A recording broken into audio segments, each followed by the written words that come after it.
The old house stood at the end of a dead-end street, its gables sharp teeth against the bruised twilight sky.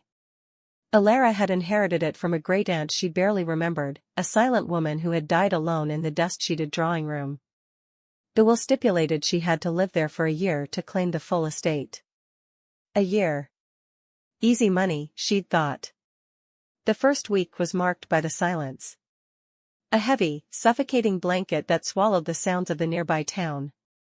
The second week brought the whispers. They started subtly, a rustle in the dark hallway, a sigh that didn't belong to the wind. Elara initially dismissed them as the house settling, the old pipes rattling their last. But soon, they gained texture and form. They weren't just sounds, they were voices. Muffled, indistinct, like 1,000 people talking underwater. One night, as Elara lay rigid in the vast, canopied bed, a single word detached itself from the cacophony: look. Her blood turned to ice. She sat up, her heart hammering against her ribs. The house was pitch black, save for a sliver of moonlight across the floor. She told herself it was a dream, a trick of the exhausted mind. The next night, the word was clearer, closer, closer. Elara started barricading her bedroom door with an antique dresser. She kept the lights on, the television blaring, trying to drown out the spectral conversation, but the louder the TV, the more insistent the whispers became, pushing against the volume, seeping through the walls.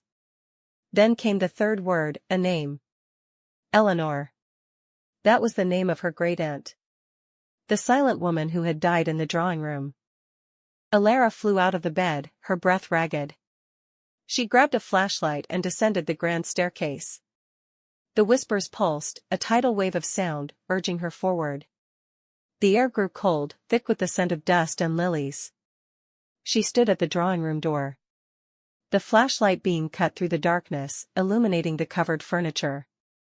She saw the shape on the floor, the place where her aunt had passed. As she stepped into the room, the whispers converged into a deafening roar. They weren't just talking about her, they were gossiping. Did you see her face? She's so pale. She won't last long, just like Eleanor. It's time to join the network.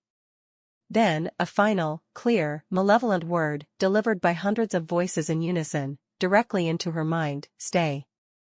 Elara shrieked, dropping the flashlight. The light shattered, plunging the room into absolute darkness. But the darkness was no longer empty. It was full of the hungry, chattering voices, closing in, waiting for her to become just another whisper in the silent, old house.